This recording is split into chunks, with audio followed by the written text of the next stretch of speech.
playing along, playing it cool. But I'm going to choose evangelize a cursed animal. So I'm going to choose, you can choose which animal from my arsenal to use. Now, this is important because it'll say in the rulebook, but the different stats here correlate to how well they can travel. So, and evangelizing is all about traveling to different places and then convincing other animals to join the cause. So these stats matter, basically.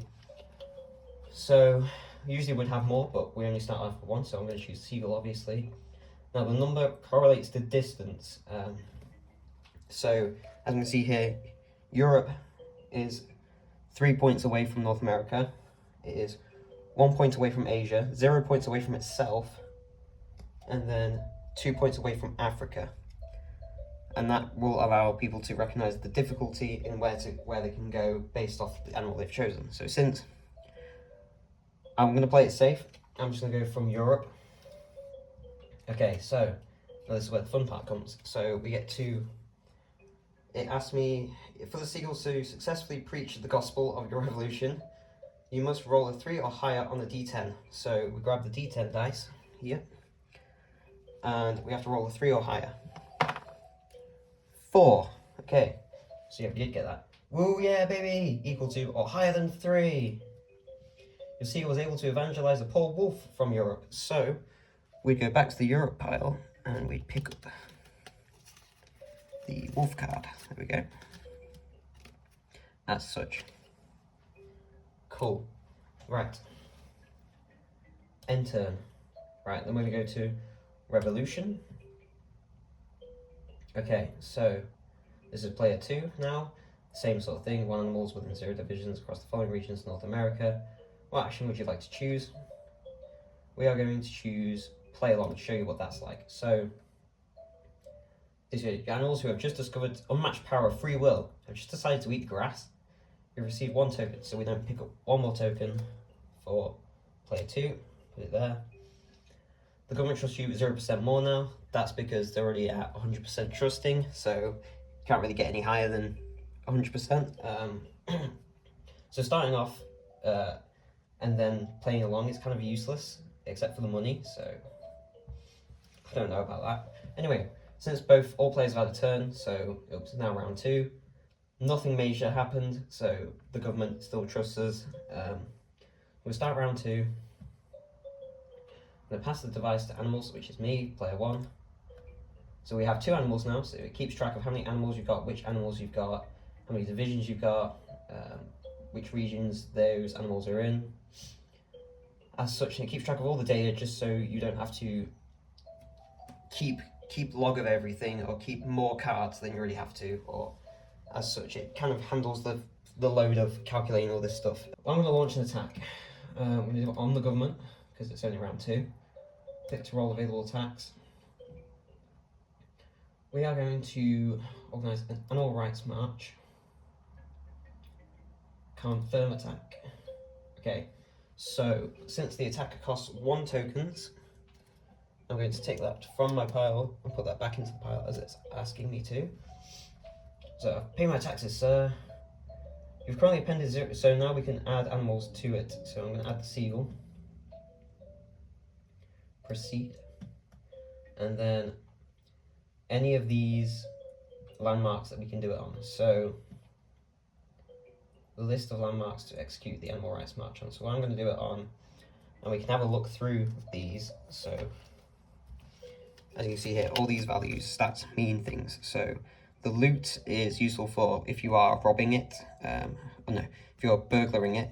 The value is useful for if you're robbing it. The security is essential for just basically anything, because that depends on how your attack will land. So an animal rights march is a strength attack, as it's a march. So if we have a look at the seagull, maybe not the best choice. Strength was 4. So we'll see what happens there. We'll choose Big Ben, because why not? Would you like to organise an animal rights march on Big Ben? Yeah, baby! A seagull gather in the region of Big Ben to march for their civil rights. Continue. The seagull forgot to take his protein powder prior to the animal rights march. It's been overpowered by human forces. See, that's what happens when it doesn't quite hit the mark, is that it gets sent into one of these events. So since it wasn't able to overpower the security, the values mismatch. You get put into this. So you can choose to just give it up, which is a low risk but no reward situation.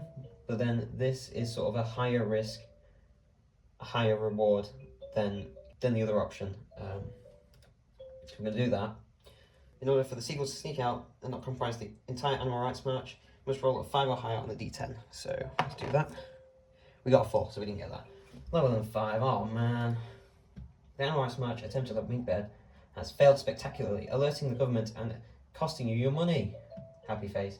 You will lose 1 token. Tokens. Please return the tokens to file. So we now lose another token because we failed it. So we lost money. Splendid. Right. On to revolution. We're going to do another attack. I'm going to go on the government. Click to all available attacks. So we're going to do a protest. I need to pay 1 to the pile. I'm going to pay taxes. So we're going to append the Arctic wolf. No more animals available to append to the protest.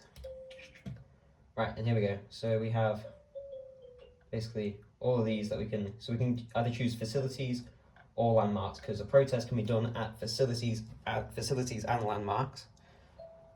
So we're going to switch up a bit. We're going to go for a facility this time. We're going to do it at the Pentagon. Would you like to organise a protest at the Pentagon? Yeah, baby. An Arctic wolf gather at the Pentagon to throw tomatoes and shout at humans. Amen. And since the Arctic protest is a strength attack, and since the Arctic wolf is very, very well equipped with 8 strength points, we're just going to go in and just roll the dice and get 1 or more. Which is basically, we didn't get 1 or more. Okay, okay, that's great. Less than 1. So that's what happens when, those are called security checks, and they happen on every attack. They are basically if your animal passes the initial event check. So that would mean if I did do that well, I would have got, if I succeeded that dice roll, I would have got the rewards of the attack. However, I didn't win, so now we have to return another token to the pile. Splendid. Round 3. Again, nothing really happened majorly. I'm going to play along for me. Oh, we get to pick up 2 tokens. Again, I haven't really done anything to annoy the government, so we're all good. Enter. Please pass the device to revolution, so that's other me. I'll probably end it after this turn, as it's sort of repetitive. The game does progress, but it takes a while to progress and start building up, which is nice, but with further tweaking, it would be more fruitful. I think it needs more balancing, and there are a lot of bugs. It's fine. Anyway, we're going to launch an attack again, because we just gotta keep going. We're going to roll the available attacks. We're going to launch a cyber attack, which is a really high risk, high reward one. Basically disables the security of any of the facilities you use it on, or I think it could be used on landmark as well. So we're going to pay taxes. I believe that was 1 to the middle. Right, you're currently pending 0 to the cyber attack, so we're going to choose the Arctic wolf next. Yeah, we can only use it on facilities, so we're going to do it on NORAD. Would you like to organise a cyber attack on NORAD? Yeah, baby. An Arctic wolf gets on their laptops and hack into the NORAD mainframe. Continue. Cyber attack has been detected by the military and prevented. You will lose all money you have invested into this attack alongside the animals involved. And because I've lost the animals involved, I have no more animals left for player 2. Therefore, player 2 has lost, and normal me has won because he's lost all of his animals. There's no more revolution left.